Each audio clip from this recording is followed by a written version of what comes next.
Hello and welcome. Happy October, wonderful patrons. Thank you for tuning in.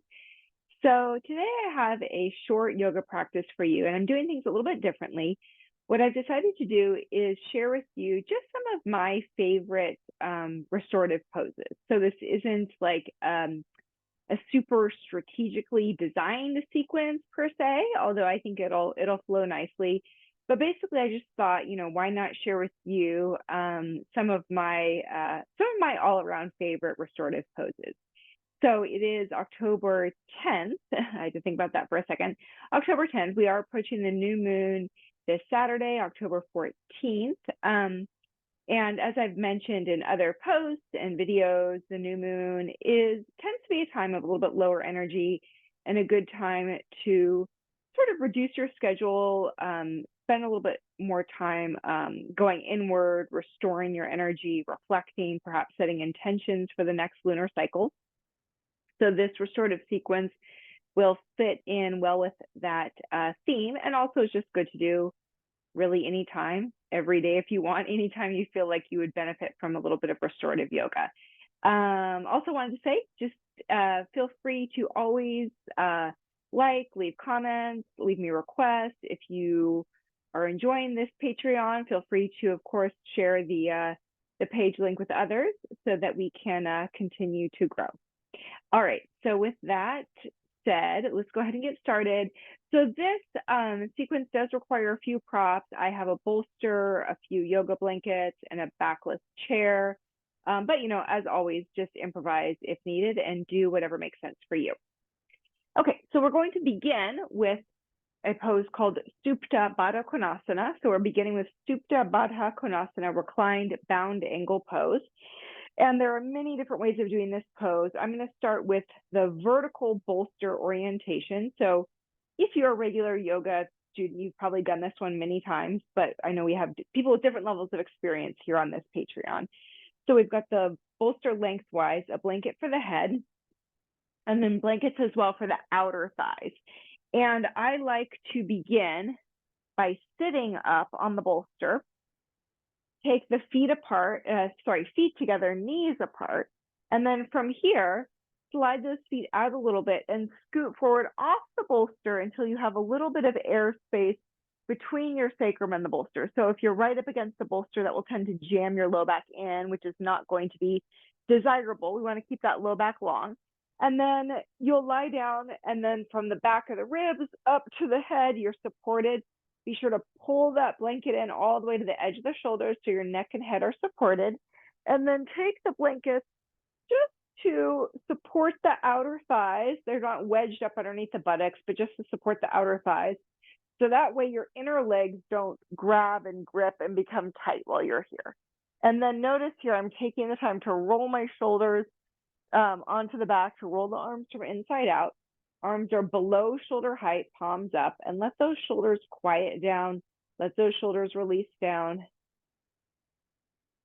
And when you settle into this pose, it should feel really wonderful. So if everything is set up and supported well, it should feel like, oh, I could be here for, 5 minutes, 10 minutes, 20 minutes. So take the time to set this up. And then if you have the time, definitely try to stay here for a minimum of 5 minutes. 5 minutes, 10 minutes is certainly a good length of time, more if you've got it in you. I'm not going to hold for the full 5 minutes myself because this is more of a sketch for you for your practice. But you're, of course, welcome to pause the recording and stay in any of these poses longer, or just watch the recording, jot down some notes, and then do the practice on your own.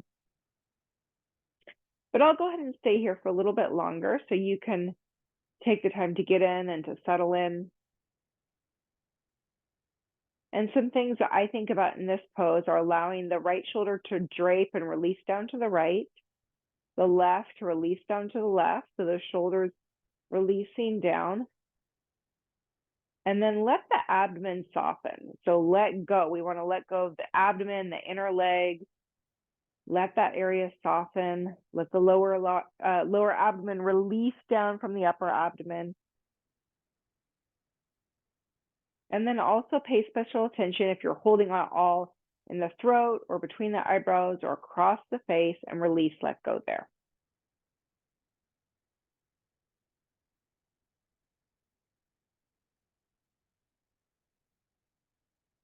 And then without doing anything special with the breath, without directing the breath, just let your body get quiet and see where your breath goes. So where do you feel the breath in this pose? Just watch that breath pattern.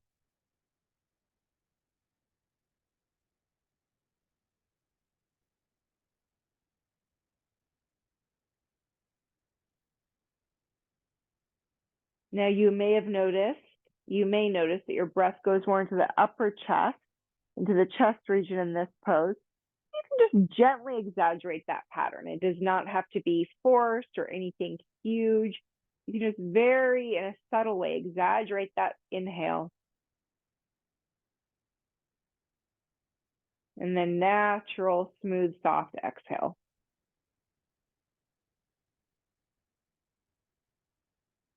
And the breathing is done in and out the nose. So smooth, soft breaths in and out the nose. Slightly deeper inhale into the upper chest, and then natural exhale.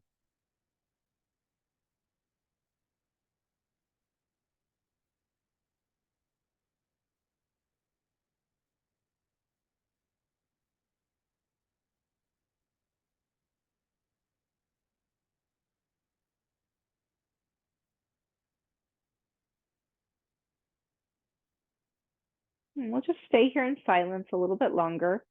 Like I said, you're welcome to stay in any of these poses for as long as serves you. So you don't have to stay with my timing.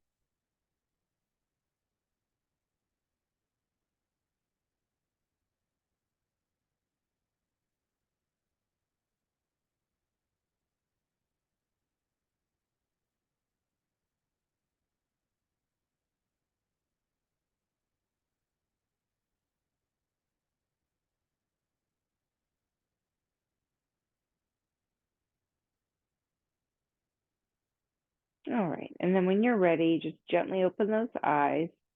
Use your hands as support so that you take your upper back in and lift your chest to sit up, and then straighten your legs out. So straighten those legs out. Take a moment and sit with the legs straight in this staff pose, which is also called Dandasana.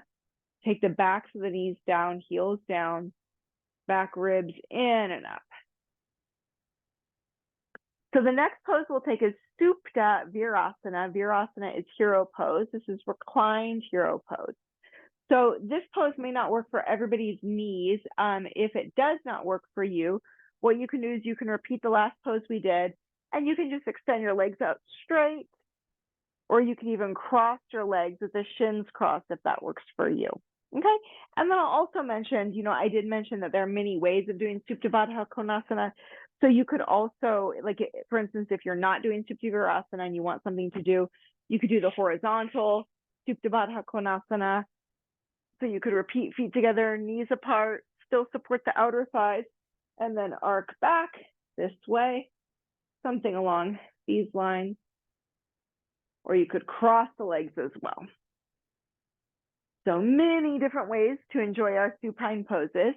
So I'm going to take Supta Virasana, and I'm going to do it the bolster lengthwise and a blanket for my head. And then I'm going to put a blanket underneath my buttocks as well. So Virasana is when you sit with the knees together, the feet apart, and you sit back, the buttocks is between the heels. So for Supta Virasana, I'll sit with the knees together, the feet apart. Those feet are pointing straight back. So I'm extending from the head of the shin to the big toe. And then here I lift up and I scoop the top buttocks to the back of the knees and then recline back. And take whatever support you need so that you can have the low back supported, so that you can begin to sort of flatten out this front body. You don't want to be in a big back arch. So actually for me today, I feel like I actually need a little bit more support than the bolster alone is going to give me. So I'm going to build this height up a little bit because I want this pose to be restful. I don't want to be struggling to stay in this pose. So if I'm arching my back a lot. That's not going to be a quiet and restful pose. Also, we want to create the conditions so that the spinal muscles can spread and that this front body can relax and lengthen. And there can be a sense of release, quieting in this pose. So, compared to the Supta Baddha Konasana, you may notice that this pose is a little bit more active, a little bit more invigorating. It's not quite as maybe sleepy or quieting as a Supta Baddha Konasana, but still it's a very, very beneficial pose, especially for the digestive organs, the reproductive system. It has certain effects on these organs of the lower abdominal region. It allows for a certain toning and also release of the whole abdominal area. And then keep that base of the skull relaxed and just breath smooth and soft. And this can be a challenging pose for a lot of people. So again, if you're feeling this in the knees, best to do one of the other alternatives that I showed, and probably to work with a teacher to try to figure out a way of doing this pose. There are many ways that you can practice this pose, but you want to find a way that works for you, that's beneficial for you. And also, if you do have questions, feel free to write to me, message me individually, and I'm happy to do what I can to help also. And smooth, soft breaths into that upper chest area. And let that lower abdomen relax. So you might feel a sort of toning and stretch, but also relaxation and a soothing quality in this lower abdominal region. One of the other wonderful things about Supta Virasana is you can actually do this pose after eating. So after a big meal, especially if you do a support like this, you can take Supta Virasana in this way. And throat soft, eyes soft, smooth, steady breath.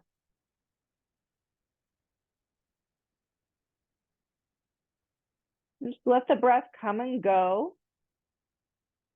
And watch, what is the breath pattern here? How is this similar or different than in Supta Baddha Konasana?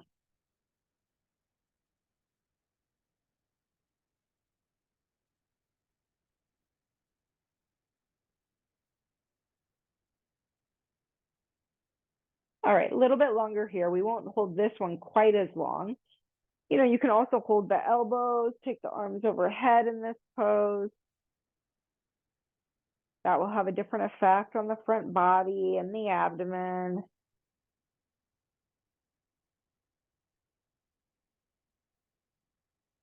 And then when it's time to come up, you don't want to overstay in Supta Virasana. You'll come up, take your weight forward, cross your shins, and then again, let's extend those legs out straight. So after doing bent-legged poses, it's good to do a straight-legged pose.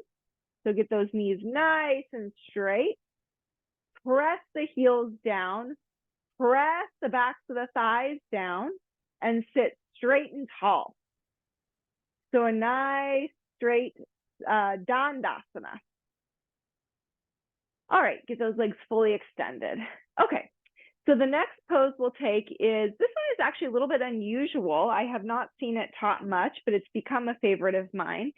So it is, I believe the name is Prone Parshva Pavanmuktasana.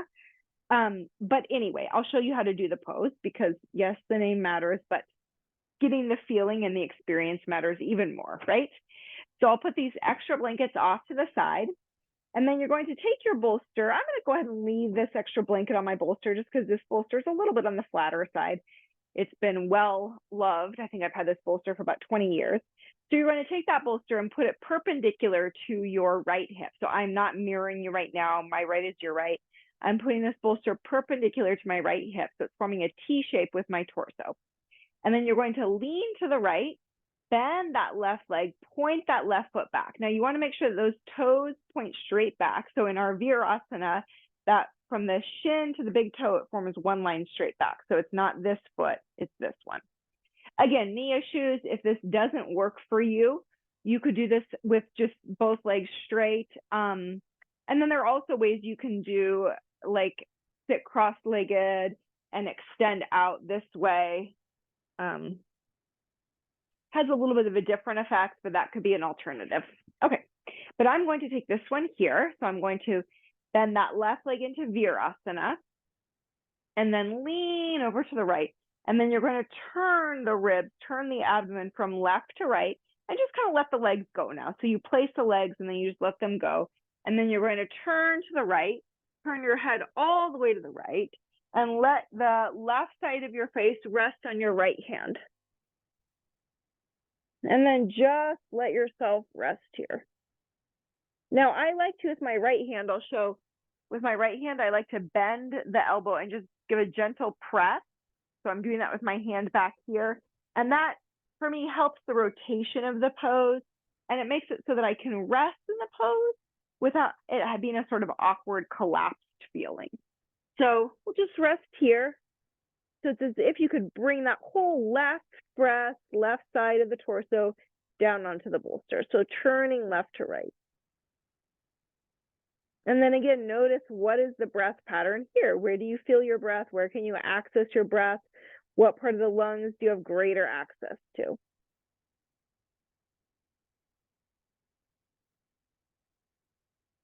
Okay. And then we'll move on to the other side. So again, stay for as long as you'd like. I'm just going to keep moving since, well, quite honestly, it isn't too fun to watch a recording where somebody's just lying there still in silence. So, you can, of course, stay in these poses as long as you'd like. So turn now from right to left, and then you're going to let yourself kind of fall over on that left buttock, and then turn the head from right to left.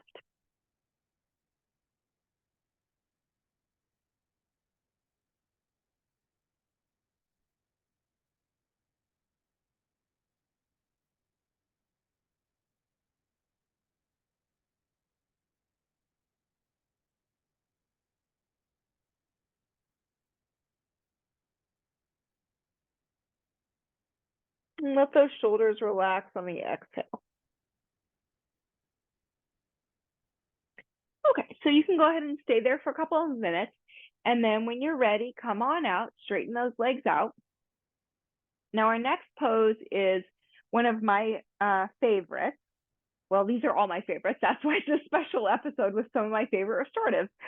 But I really, really especially like this one. So we're going to take a Setu Bandha, so bridge pose, formation of a bridge pose with the legs in Swastikasana.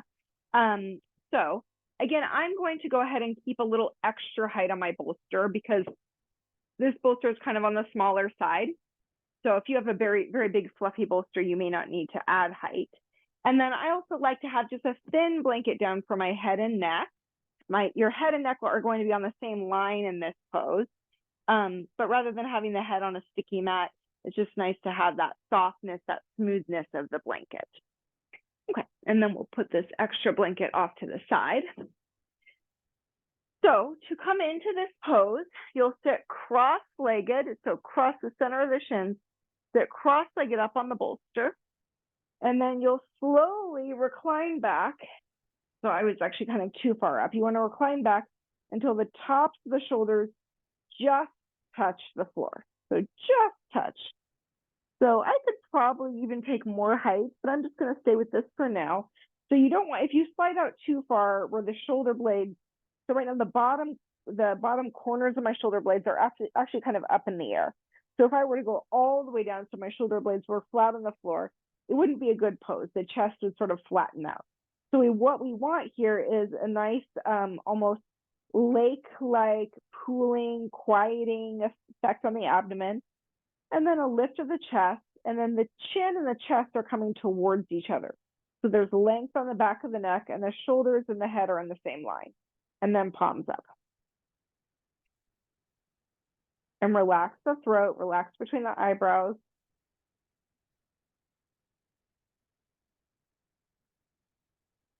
You can either keep the eyes gently open or close the eyes. And then when you relax, just notice, what is the pattern of the breath? So when you do relax and let go, where does the breath go? Where do you feel your breath in this pose? What is the breath pattern?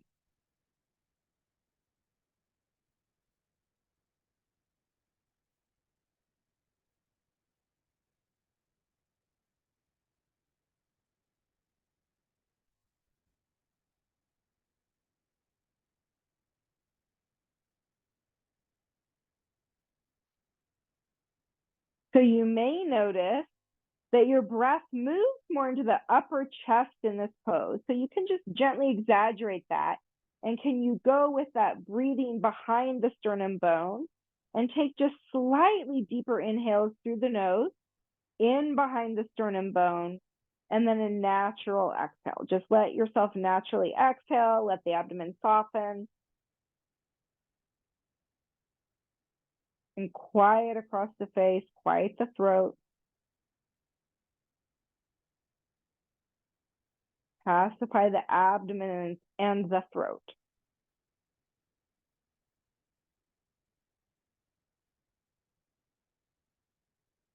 All right, and now let's just change to cross the legs. So again, I'm crossing. So don't look around in this pose. It's not good for the neck. So if you're unsure of the pose, better to come completely out, watch the demo, and then go in.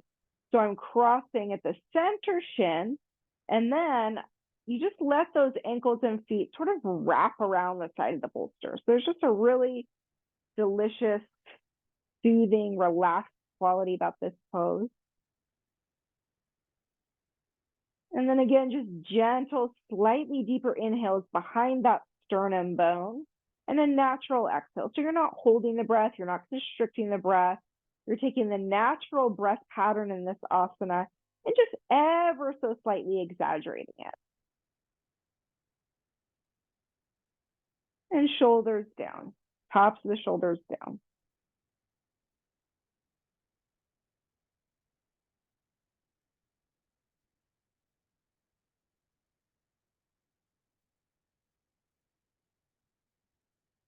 And just stay here a little bit longer, a couple minutes longer until you feel about even on both sides. And one of the things you want to feel for in this pose also is the feeling you want is like you're spreading across your forehead, you're spreading across your face.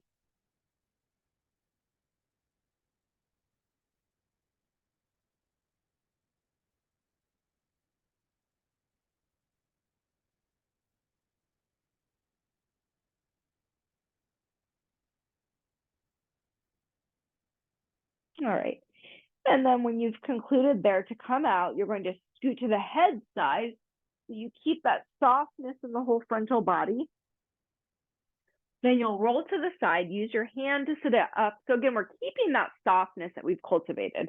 You don't want to disturb that. Once you've cultivated that in your restorative practice, we don't want to be jumping up and doing sit-ups and things like that. We'll save that for another day. Okay, so our last pose is bent-legged Viparita Karani. So I'm going to take a chair. And if you have two bolsters, have those two bolsters ready. If you do not, what you can do is, instead of putting a bolster on the seat of the chair, you could fold up a few blankets. So I'm going to put the flatter of my two bolsters up on the chair seat, and then a block on the flat height.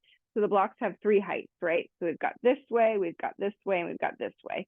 So the flattest height, put that down right in front of the legs of the chair. And notice that this whole setup is on a sticky mat because I don't want these things to go sliding out from under me. Sometimes we want to be able to slide in certain poses, but this is not one of those times. And then we are going to take a blanket and tri-fold it. And this will be for the shoulders. Okay, so here's the setup. We don't need this extra brick. So to come into the pose, notice how close everything is. So the chair isn't way out here. The brick is like right in front of that chair. And that's what we want. And you'll see why. So when you lie down, you're going to lie down so that your sacrum is on the block. And what you're looking for is for the thighs to be perpendicular to the floor. So it's like the thighs are flowing down into the pool of the abdomen, and then there's an arcing, a waterfall quality of the chest. And we want the shoulders to be just touching the blanket, and then the head and neck are free. There's nothing behind my head or neck other than the sticky mat. Now, if your shoulders are lifted up, then you could take another blanket and just build that height up underneath the shoulders. But the support, again, it's not for the neck, it's for the shoulders. So I think my block moved on me. There we go. All right, so from the thighs to the hip sockets flow down. The abdomen softens, it recedes, widens. The pelvic bones, the hip bones form like a basin for the abdomen. And then there's this spilling over waterfall quality of the chest. The shoulders just touch, and the neck is long and soft. And then enjoy those natural, slightly deeper inhales into the upper chest, and keep the abdomen and the face and really all the senses of perception deflated. So eyes soft and quiet. You can close your eyes or just keep them gently open. Tongue passive. Ears open, inner ears open. So watch the jaw, that you don't clench the jaw, so that your ears stay open.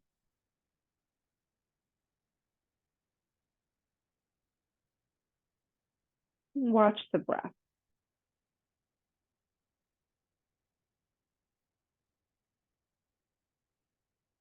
Now, I'm not going to stay here for as long as I typically would, but I certainly encourage you to stay here for at least 5 minutes. 5 minutes, 10 minutes is good.